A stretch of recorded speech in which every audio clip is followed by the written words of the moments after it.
Alright, so here we are, the latest episode of DemoCamp, but we're here at Canucks 2006, and I'm here with Teri from Cambrian House. And as some of you know from my blogs, I love Cambrian House, and they decked me out in some wicked swag. So, Teri, why don't you just introduce who you are and sort of what you do at Cambrian House, and then we'll get into some other questions. I'm Teri. I am a community evangelist at Cambrian House. I also help out in copy and that sort of stuff, but I do a lot of blogging and I do a lot of community interaction. So well, that's cool. And you know, there's a couple of new things from Cambrian House. I think recently, I heard something about the Viking Association. We just inducted Guy Kawasaki into the National Viking Association, and we actually use that as a platform to launch Follow the White Laptop, which is a fundraising campaign for Cambrian House. Okay. So just for people who may not know who Mr. Kawasaki is. Guy Kawasaki is a luminary who has inspired entrepreneurs and given great guidance to people who are looking to do startups and go at it on their own. So yeah, and he's a big fan of hockey too. So. Oh, he's got to be Canadian then, right? You know, actually, he's a Japanese-born Hawaiian. That's an interesting combination. So he plays hockey with his sons. Okay. And that's how he got into it. And apparently, he's quite a skater. He can skate backwards and do crossovers and everything. Wow. So he's quite proficient. So if any of you have footage of that, send it in. You know, we'll take that, possibly incorporate it in a future video cast. I guess, you know, for people who've never been to Cambrian House and don't know really what it is, which shouldn't be the case for any of my viewers, but why don't you just give sort of an overall, what's Cambrian House about? Cambrian House basically is a community of people who have come together, and we're hoping to grow that community, who can submit their ideas, and they then rank them themselves and help us figure out the good ideas from the bad ones. And as a community together, we build those ideas into actual products, and everyone who contributes along the way, from the idea submitter to the guy who does code, to the person who does the copy and the graphic design, they actually get a cut of the profits of that product when it comes out the other end. So this is crowdsourcing. It is crowdsourcing at its finest. It's like open source, but with money. And with a lot more incentive to actually contribute. Contribute, yes. Okay.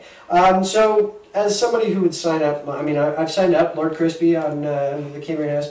You'll have to friend me, by the way. I will, definitely. We'll do that right after this interview. Awesome. You know, you earn badges as a user. Now, I've earned a couple of badges. The one that I haven't earned and I can't figure out to save my life, and I've seen the word, well, not even a word, PWNED, Pondit. What is that? Pondit is actually associated with the Cambrian Code. So if you go to cambriancode.com, before we even launched the Cambrian House site, we were doing this Cambrian Code puzzle we set out in the universe just to see if people would want to solve puzzles and be interested in that sort of stuff. So in the same vein as the Da Vinci Code, we made our own little code where you could hack through it, and if you got to the end, you earned yourself the Pondit badge. Nice. I remember my first experience on Cambrian House was having Queen of England as my tour guide. I love that. I thought it was very creative, given a limiting technology, just being able to click things. So, yeah. What made you guys decide to take that route? And you know, how did you get Napoleon Dynamite on there? we like to have a lot of fun. So we have Ask the Queen, we have My Little Ponies incorporated into our office space, and so we decided we should have that in the office tour. I must say I was shocked when I saw My Little Pony in there. It blew me away. They're actually hanging off our roofs for a while, off the ceiling, so it was pretty fun. But we just thought we'd incorporate stuff that we liked, and we just thought might be interesting and fun for other people to kind of go through, because, you know, seeing us in office, we're pretty fun people, but like you throw Napoleon in the secret room there, he's pretty interesting. Gives some intrigue to our little office tour. Yes, I'm looking forward to having more little toys like that available. I thought that was great. Yes. Great idea. So a couple other things. last check, which was like 20 minutes ago, 2,664 ideas have been submitted. Hey? Talk about what the process is for submitting an idea and what happens to it when it's been submitted. So ideas get submitted through the site.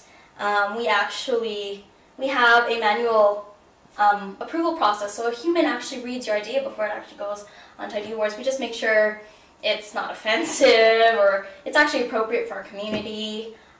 We can actually crowdsource it. Can you tell us any that haven't cut it? I can tell you about, I can tell you about the cum cannon. Okay. Which is... This sounds interesting. It was an interesting submission because we have a filter on our idea submission, and so words that are generally inappropriate, like cum, when spelled a certain way, would be filtered and the idea wouldn't be accepted. The person actually went and changed all the U's to question marks to resubmit the idea so it would go through.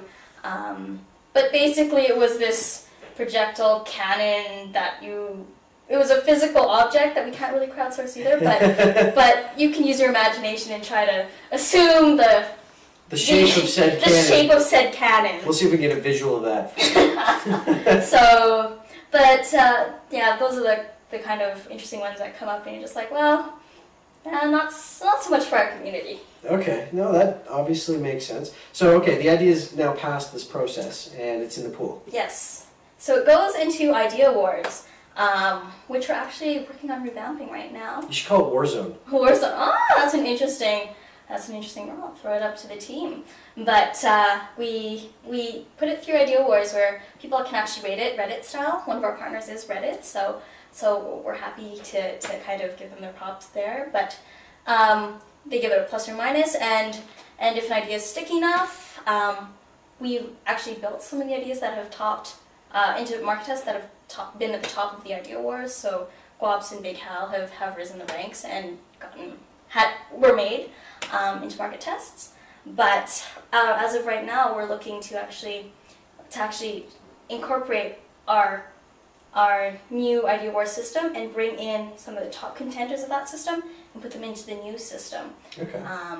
Whenabouts is that going to roll out? We're currently building it. We're trying to iterate through it right now as far as design goes, and we've set a date very soon, so hopefully that'll be out pretty quick. Things happen pretty fast at Cambrian House, so before you know it, it'll be out. Okay, that sounds good.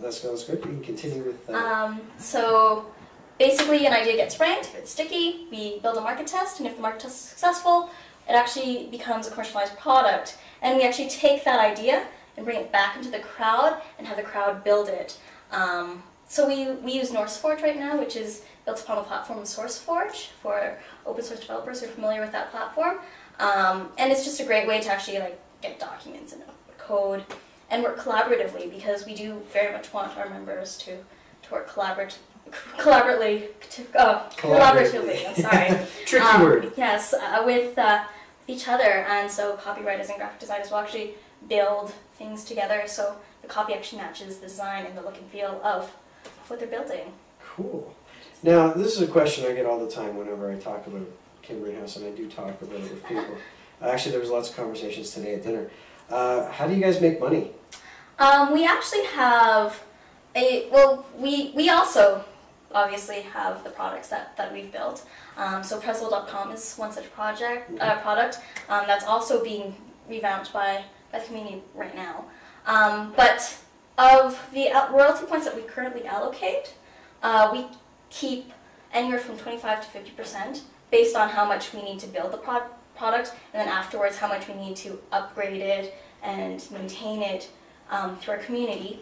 And that part of the royalty points is ours for what we do, so our marketing, our maintenance, our support for all that stuff is what we do as far as how we make our money. Okay, so maybe just give one overview maybe of the royalty points, what that means to a developer. So the royalty point system is a system where we allocate a certain number of points to a project, and of those points we give the idea submitter a specific amount of points, and everyone who then contributes to a task gets royalty points. So we chop up the project into minor tasks. So we'll say we need copy for this page, we need a back-end database system for this, and that sort of stuff. And for every task, based on its difficulty, based on the product's lifespan, we allocate a certain number of royalty points. And so if you complete that task and it's accepted, then those royalty points are actually allocated to you. And when we deploy all those changes and the product starts making money, the amount from the gross profit goes into you. You basically take your share of it. So. Okay. So percentage. A little more technical on the royalty points. Let's say I accept a task. Is that task locked until I submit a completion, or is there a timeout period? Like we put deadlines on our tasks, but generally very flexible about that because we realize too that a lot of people are doing this on their free time. We try to accommodate as many people as possible. Right now with our Prezzel tasks, because we have put Prezzel version 2 out into our community, we've actually been having conference calls with all of the Prezzel participants, so everyone who's actually declared intent, we've tried to communicate them and bring them into this process so that we can work even more collaboratively with them. And that way we can actually build something together as opposed to have it feel like people are actually competing for tasks. Okay. So. Well, that was more what I was driving at. Yeah. What happens is there's competition, but it sounds like you have some good checks on it. Yes, we're actually trying to accommodate as many people as far as helping them get their tasks without them feeling as if they actually have to compete. And so obviously when we collaborate, you can get more than if you're working in the dark. All right. Tell me about the book.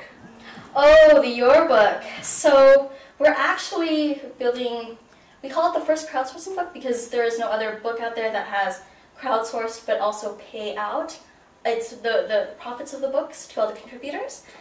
So right now we are building the Essential Hollywood Moments book, where we're taking in submissions from our community for the book that we're going to basically print and sell to the world at large. Okay. Maybe we could get a comp copy to give to a lucky contest winner? We can certainly try. We're still in the process of taking in submissions, and there's been really great submissions actually from the community. Everything from Shawshank Redemption to Scarface and even Space Odyssey 2000. Oh, okay. So I think that was a bit of an homage to us and how much we love Hal. So. Very cool. Very cool. That sort of wraps up most of the questions I have. Anything you'd like to say to people out there? Certainly. If you'd actually like to see what we're working on, just check out cambrianhouse.com. We've also got a lot going on as far as our satellites. So there's guabs.com, which is one of our market tests, as well as bighal.com, which is a translator, another of our market tests, and a new sort of entertainment aspect in the same kind of vein as the office tour with the Queen. We have spacelab.com, which is tied to our Mentos to Space campaign. So I'm going to check that one out. It's quite interesting. So, is there one sort of wrapper site for all of these things? Because some of these projects I haven't even heard of. Yes, well, if you have to dig a little deeper. We're trying to work on the nav now, so that you don't have to dig as deep. But the new stuff is always appearing on the bottom of our front page. So spacelab.cambrianhouse.com is there. Just like norseforge.cambrianhouse.com is there. But also check out the blog. If you subscribe to an RSS feed from us, you'll actually get all the latest news coming out of Cambrian House, and that is the main way we actually communicate to the universe. Cool.